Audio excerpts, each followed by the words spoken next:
So the RV is parked just less than 10 minutes away from here, and we are so excited to start exploring the UP, this section of the UP near Munising, with a Glass Bottom Shipwreck Tour.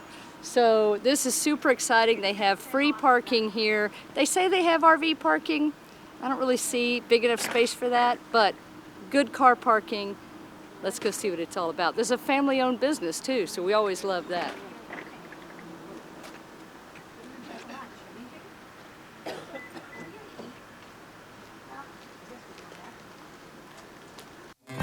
Hey y'all, I'm Stacy. I'm Tom, and we're RV America, y'all. As full-time RVers since 2018, we've traveled a lot and met a ton of awesome folks. But we're not done winging it yet, y'all. Join us as we check off our bucket list, experience destinations we've always dreamed of, and discover amazing places you may have never heard of. Every day is a new adventure, and we're bringing you along for the fun. The next episode of our story begins now. We're excited. We have 2 boat tours today. We're starting the morning with a Glass Bottom boat tour to some shipwrecks in Lake Superior. Woohoo!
Back in 1860, the year before the American Civil War began, a ship called the Bermuda was built up in Oswego, New York.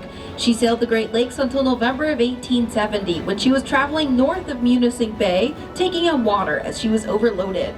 The captain and first mate navigated the ship into Munising Bay and tied it onto some trees where the Neenah paper mill is now today.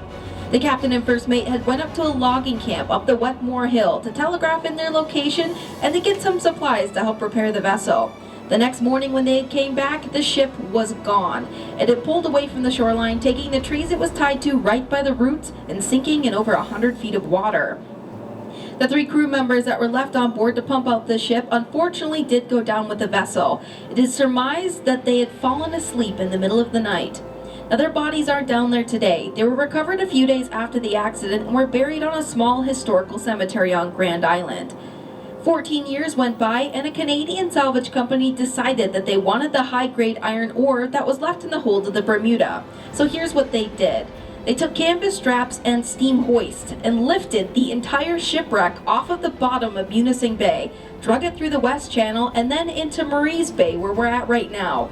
Salvaged about 400 tons of the high-grade iron ore, and then they just left the wreck to sit. Big round nose forward mast hole, again 110-foot tall mast sat there. It was white pine. They did salvage the mast sails and rigging of this vessel. They made it over 360 of these vessels that operated in and around the Great Lakes, considered 2-masted canal schooners.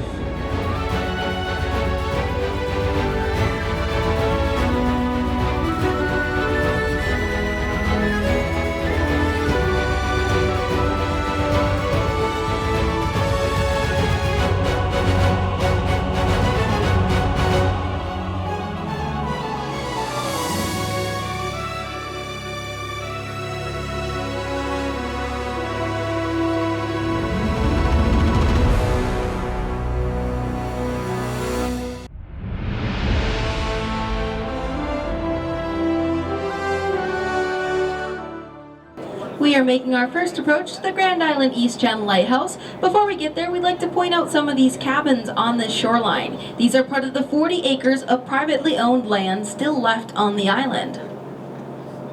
Now, the Grand Island East Channel Lighthouse is one of the oldest lighthouses on the Great Lakes. Structures similar to this were built starting after 1855 when the Soo Locks opened for shipping traffic. This particular lighthouse was built during the summer of 1867, and it operated until about 1913 when better forms of navigation came into the area, such as the channel markers off to our left and a set of range lights at the head of the bay that has since been converted to a laser light. The longest lightkeeper of the East Channel Lighthouse name was George Pryor. Him and his family lived out here for about 40 separate summers. George Pryor's only job was to keep the oil lamp at the top of the lighthouse lit from dusk till dawn.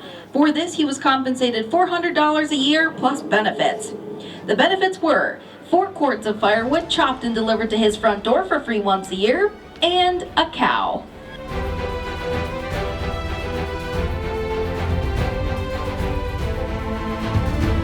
Point of Lake Superior, it's about 160 miles all the way across. So if you look at the horizon and you squint really hard, you're looking at Canada. I'm just kidding, folks. You'd never be able to see it from here. The curvature of the earth only allows you to see about 14 miles out into the lake. Now, Lake Superior is the largest body of fresh water on Earth by surface area. The lake has 2,200 miles all the way around it. The deepest point of Lake Superior is only about 20 miles from here, and it's an amazing 1,333 feet deep. The average depth of Lake Superior is about 488 feet. Now, that's so much water that if you were to pick up Lake Superior and spill it over the lower 48 states of the U.S., it would fill up the Grand Canyon and leave the rest of the U.S. in under 5 feet of water. Now, that's a lot of water.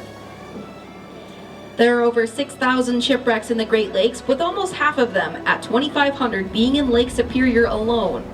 The area that we're in right now, I believe Matt may have mentioned it, is called the Alger Underwater Preserve. It's a shipwreck preserve that runs down Grand Island and out the Pictured Rock shoreline out about a mile into the water. Now we're going to get you folks a little bit closer to some of these rocks, cliffs, and caves here on Grand Island. As we get closer, you're going to notice some layers in the sandstone. Most of these layers are named after local formations or counties. There's an Alger layer, a Marquette layer, even a Pictured Rocks layer. But one of the layers that is of most interest is called the basal conglomerate. It looks like compressed gravel into the sandstone. That's where a lot of the area's rocks come from that wash up on the beaches. They break out of the basal conglomerate and then they get pushed along the lakeshore until they end up on the beach. And we're going to show you folks an area that we call the amphitheater. Structural pieces of it were constructed down in Saugatuck, Michigan, and then it was shipped to our parking lot in about 5 to 7 semi-truck loads. My brother spent the winter of 2018 welding all of the pieces together. I think he used about 3,000 spools of TIG weld. He worked every day. We launched it in the fall of 2019, just in time for 2020.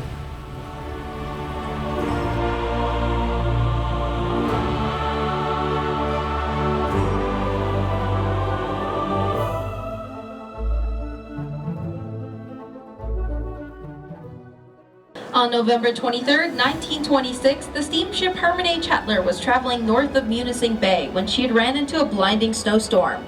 The captain and first mate had decided to navigate the ship into Munising Bay, hoping to seek a little shelter from the storm. During this time, the first mate had taken a wrong compass reading and had struck a rock reef out here called Trout Point. The 16-man crew plus the captain had sounded their distress signals as the vessel was stuck on the reef. They sounded their signals for about a day until a fishing tug named the Preble had came out and rescued the crew and captain.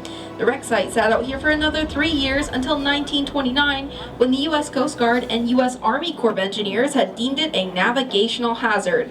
So they had stuffed the seams of the wreck with dynamite and had blown it up to get it out of sight, out of mind, and down below the waterline. Now, the Herman H. Hetler was built in West Bay City, Michigan by the James and Davidson Boat Works Company in the late 1800s. We are making our last approach to the Grand Island East Channel Lighthouse. If you were a private landowner on Grand Island, you'd be a partial shareholder in the lighthouse. A few years ago, we were in danger of losing the lighthouse as the inside needed to be completely re-supported. So the private landowners on Grand Island all got together and through fundraising efforts raised enough money, and they came out here during a long weekend and re-supported the inside of the lighthouse and sent the cupola up to Northern Michigan University where it was professionally restored. If you can see at the very top of the lighthouse, there is a ball. That's a ventilation ball. It allows heat to escape through the top of the lighthouse. You might notice some spots on that ventilation ball. That's where they had to weld bullet holes shut. Back in the 1950s, locals from the mainland would use that as target practice, and that's about a half-a-mile shot.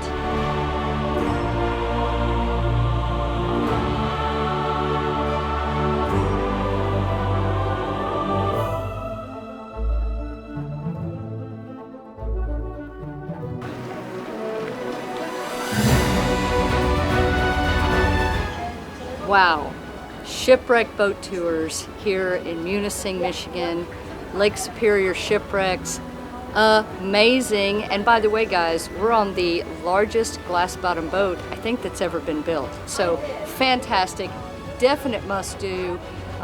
Can't say enough good things about it. Absolutely wonderful. Hope you've enjoyed this video. Make sure you're subscribed for more fun. And until next time y'all, safe travels and happy camping. Bye.